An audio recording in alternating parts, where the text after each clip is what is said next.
Inside Michigan Basketball, delivered by UPS.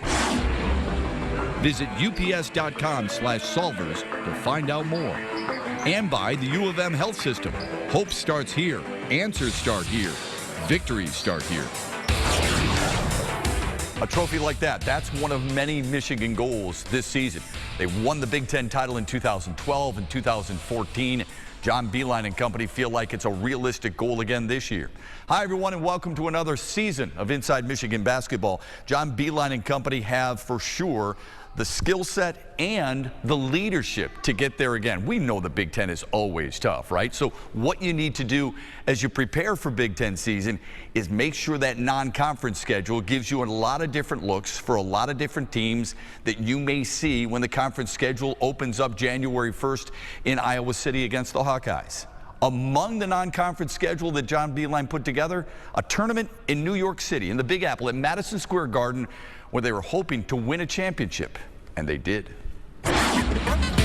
Irvin left of the lane, lob for Wilson, stuff it down.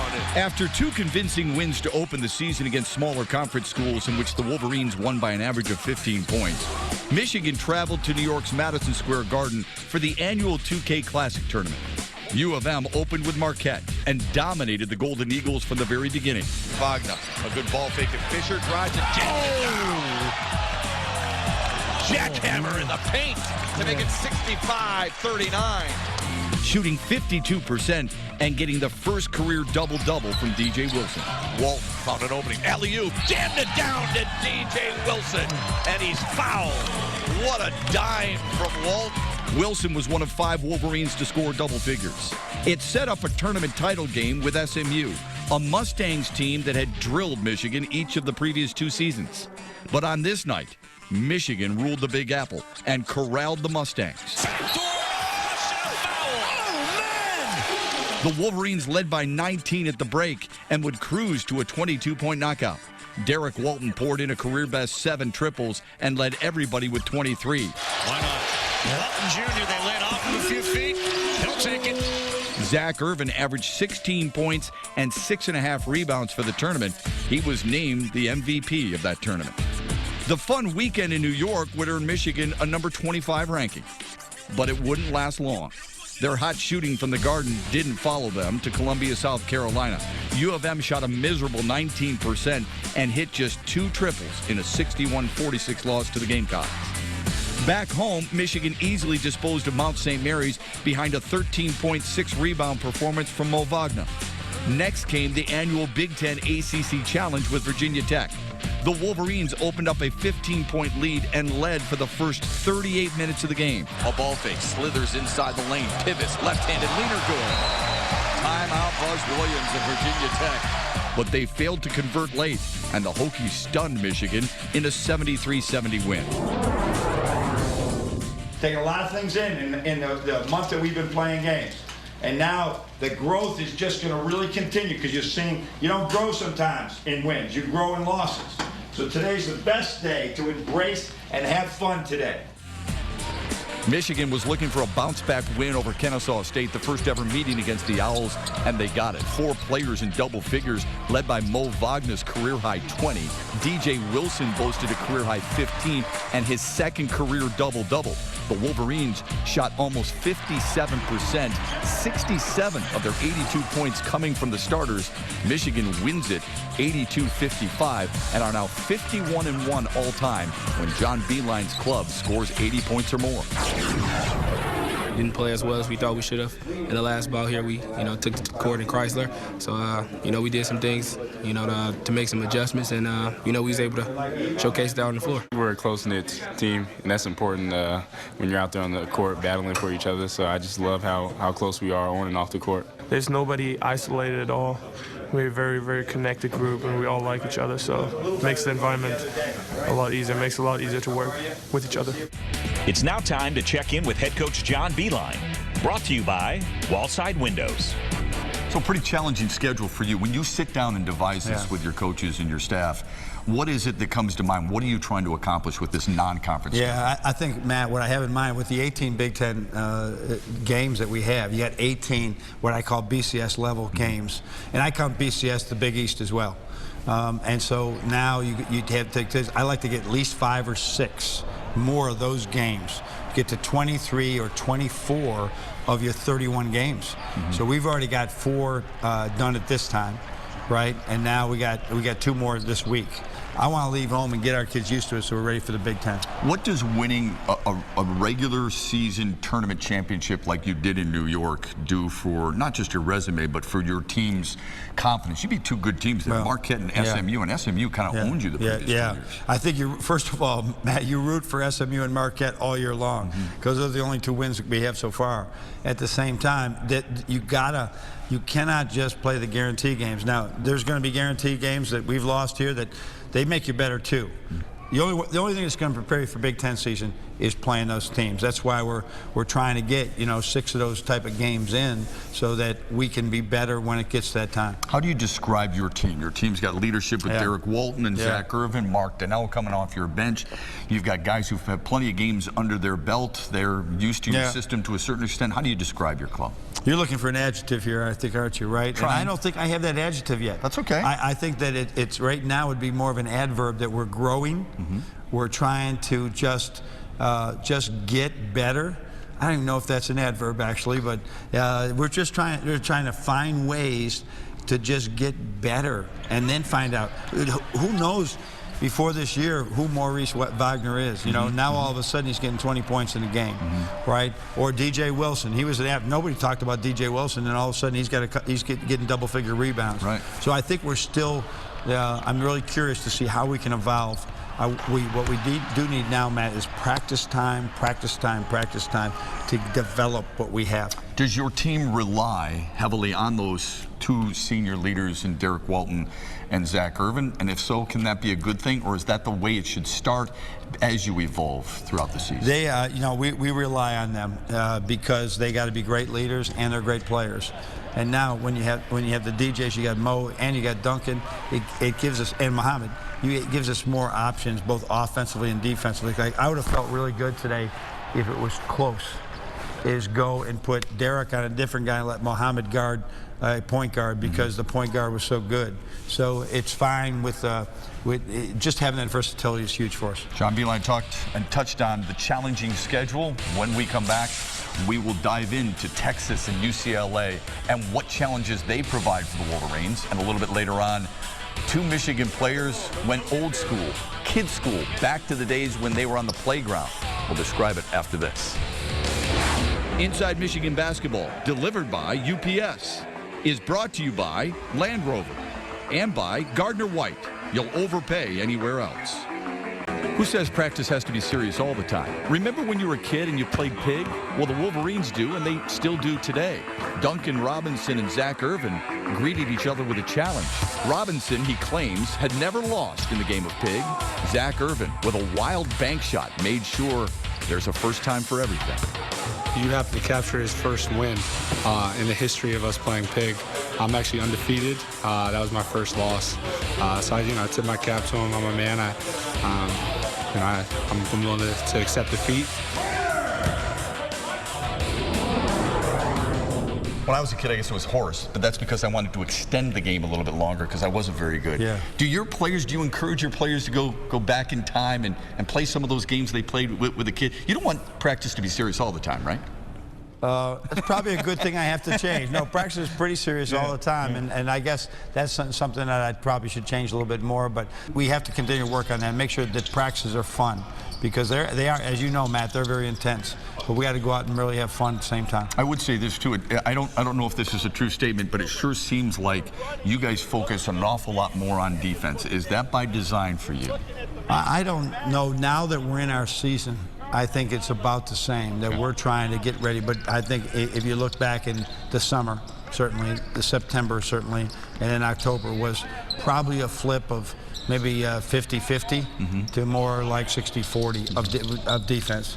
And some concepts. We had to do it more because there are some different concepts that I had never dreamed of that Billy comes up with. I mean, they're really good ideas. He thinks about it in a different way, and I embrace it. Texas is a team you played in the Bahamas a year ago. They're usually a very physical team. Are they much different this year when you see the Longhorns? Well, I have to watch more film on them. I'm just watching their scores so far. And remember, they had a lot of seniors on that team last year. They lost a lot of players off that team. And we had Karras in that game as well. So, and who played really well. So, yeah, they are, they're a team. I think that both of us are in these, where he's doing it for the first time with that team, sort of remodeling what their style is. We're sort of remodeling a little bit what our style. And it's going to be a great game. I hope we can pack the place, get our students all out, and go get a W. What will benefit your club going out to Pauley Pavilion, a team that beat Kentucky on Saturday? First time the Wildcats have lost. Obviously, Steve Alford's club has found their offense. Yeah, you know, that's a hungry team as well. You know, they didn't get in the NCAA tournament last year, and so they're really hungry, and they got some really great talent. This is a great opportunity for us to travel. DJ's going back home a little bit. Austin Hatch has an opportunity to go back and see his uncle. So it's a good opportunity for us to travel and bond a little bit, but we're playing a heck of a team. And one of the biggest reasons is next year, before exams, on a Saturday, we're playing UCLA here at Chrysler. So you get, people don't want to go on the road, but you can't get people home unless you go on the road. So it's a great trade-off. Good luck, Coach. All right, thanks, Matt.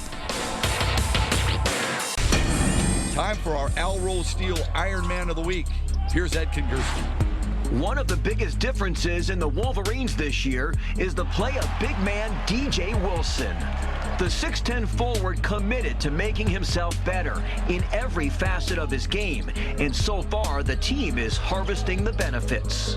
I put a lot of work into the offseason. Over the course of the summer, I worked out a lot, and I also think just my mentality. I knew that coming into the season, something that we lacked last year was rebounding and just having that presence on the floor that really got after it. So, I mean, this year I tried to bring as much of that as I can.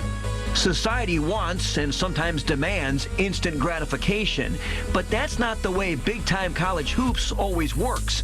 Time and maturity are often a young man's greatest allies. I think it goes back to just trusting the process. I know that the coaches, from Coach Beilein to Coach Sanderson, they have the best interest for me, and so just working out a lot with the coaches and getting out on the floor and in the weight room really improved my game. Something else different you might notice about DJ this year, his shorts. The blue ones belong to Austin Davis. The maize ones are DJ's. They're slimmer and noticeably shorter. His throwback fashion statement. It was something that I wanted to do kind of since I got here, but I never really had the chance. Never really had the size or anything like that. Now that we Jordan and got a new shipment, kind of took advantage of it. It's something that I did a little bit in high school, something I'm comfortable with. I mean, I do it like with street clothes and whatnot if I'm wearing shorts in the summer. So I just brought it to the basketball court. Baggy or loose, as the story of this season writes itself, Wilson needs to be a character who stays heavily involved in the plot line. Something that we missed last year, a presence just as far as rebounding and on the defensive end. And we got pretty far and we made the tournament. And I think adding that, we can make it even further. For Inside Michigan Basketball, I'm Ed Kingerski.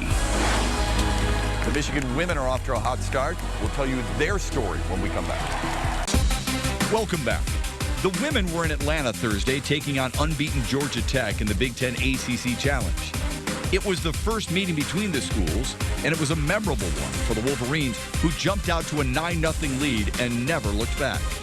The Wolverines led by 17 points at the break and outscored the Yellow Jackets 27-7 in the third quarter. 5 players scored in double figures, with Caitlin Flaherty leading the way with 25 points. Michigan wins by 40, 92-52 the final. For more on the women's team, here's Sarah Van Meter. That's 4 straight wins in the Big Ten ACC Challenge for the Wolverines, who improved their record to 7-1 on the young season. Michigan has topped 90 points in half its games and is among the top 10 nationally in both scoring offense and defense.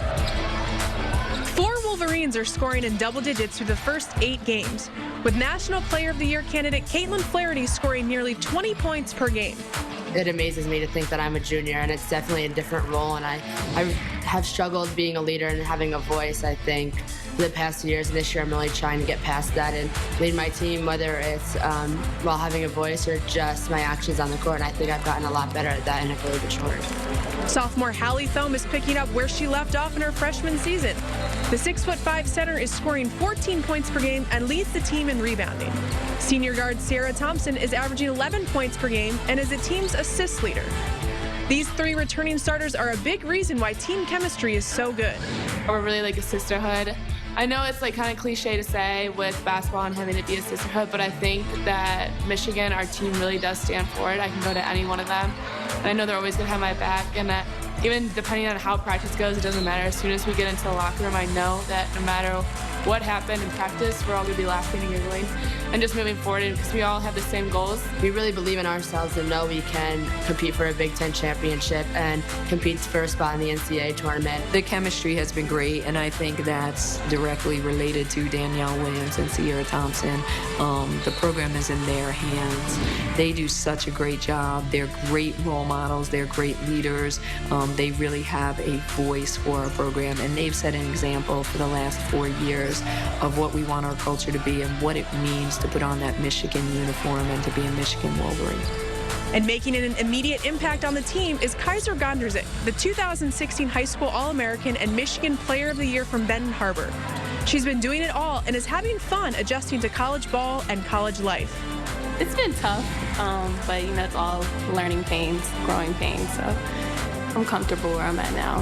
You have to learn how to break out of your own comfort zone, learn how to put your trust in people, allow yourself to meet new people. You have so much more responsibility, so much more. This is my home away from home. I'm not that far.